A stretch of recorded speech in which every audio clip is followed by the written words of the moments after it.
Good morning to all. 8th class में हमने 5वां अध्याय शुरू किया था, न्यायपालिका की भूमिका। इसमें हमने न्यायालयों के बारे में पढ़ा था।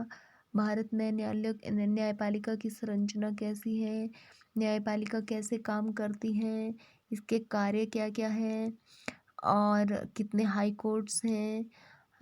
उसके बाद हमने एग्ज़ाम्पल के थ्रू पढ़ा। उसके बाद हमने कानून के बारे में पढ़ा, फौजदारी और दीवानी कानून। उसके बाद हमने पढ़ा कि क्या सभी लोग अदालत की शरण में जा सकते हैं। हाँ, आज हम यहाँ से पढ़ेंगे।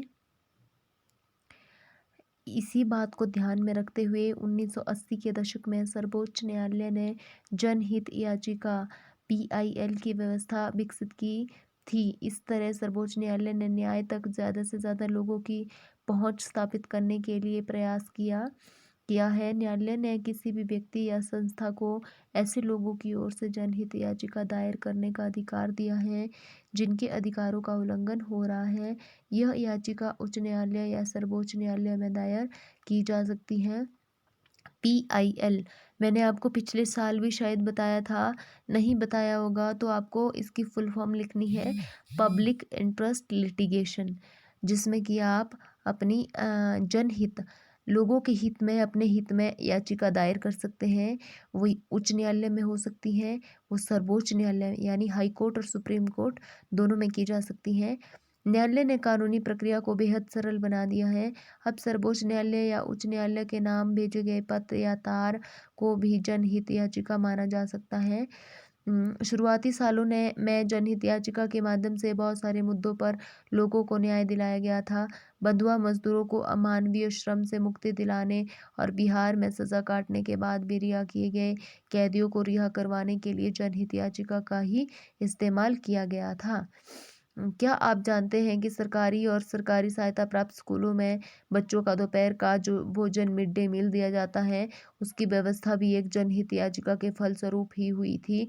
दाईं ओर दिए गए चित्र में देखें और नीचे दिए गए विवरण को पढ़ें। आपको पता है MDM की फुल फॉर्म क्या है?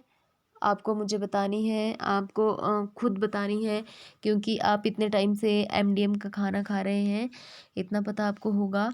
ये भी एक पब्लिक इंटरेस्ट लिटिगेशन, जनहित याचिका, लोगों के हितों में जो याचिका दायर की जाती हैं उसके थ्रू ही MDM शुरू हुआ है स्कूल्स में। हाँ, यहाँ पर दिया है चित्र 1 में।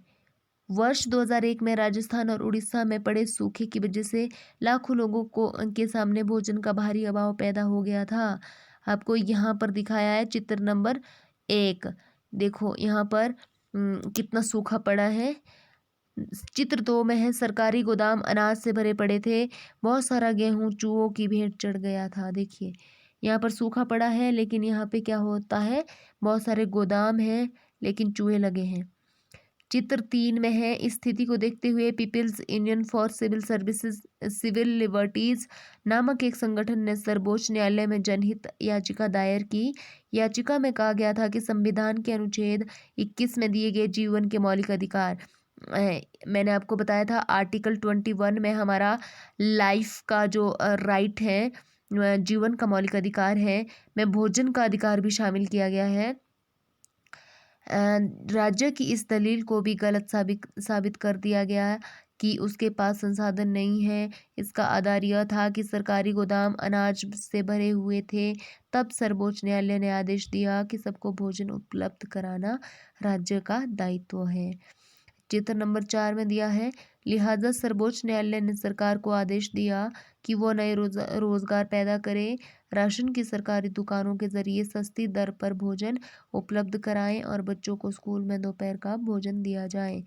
न्यायालय ने सरकारी योजनाओं के क्रियान्वयन के बारे में रिपोर्ट करने के लिए 2 खाद्य आयुक्तों को भी नियुक्त किया। देखिए ये सारे चित्र के माध्यम से हमने पढ़ा। नीचे है, आम आदमी के लिए अदालत तक पहुंचना ही न्याय तक पहुंचना होता है। अदालतें नागरिकों के मौलिक अधिकारों की व्याख्या में एक अहम भूमिका निभाती हैं। जैसा कि आपने उपरोक्त उदाहरण में देखा है, अदालत ने ही संविधान के आर्टिकल 21 की व्याख्या करने के बाद यह कहा था कि जीवन के अधिकार में भोजन का अधिकार भी शामिल होता है।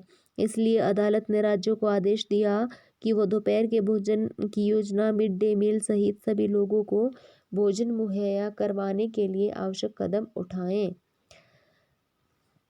लेकिन अदालत के कुछ फैसले ऐसे भी रहे हैं जिन्हें लोग आम आदमी के लिए नुकसानदेह मानते हैं। उदाहरण के लिए गरीबों के आवास अधिकार जैसे मुद्दों पर काम करने वाले कार्यकर्ताओं का मानना है कि बस्तियों, झुग्गी झोपड़ियों को बेदखल करने के बारे में अदालत द्वारा दिए गए हाल के फैसले पुराने फैसलों के विरुद्ध हैं। हाल के फैसलों में झुग्गी वासियों को शहर में घुसपैठियों की तरह देखा जा रहा है। अब यहाँ पे ये एग्जाम्पल के थ्रू बताया गया है कि आर्टिकल 21 किस तरह से लागू हुआ, ये एग्जाम्पल बताए गए हैं। कल हम चैप्टर कंप्लीट करेंगे। लास्ट हमारा पेज बचा है। आपको जो भी काम दिया जाता है, मैं बहुत धीरे धीरे से आगे बढ़ रही हूँ।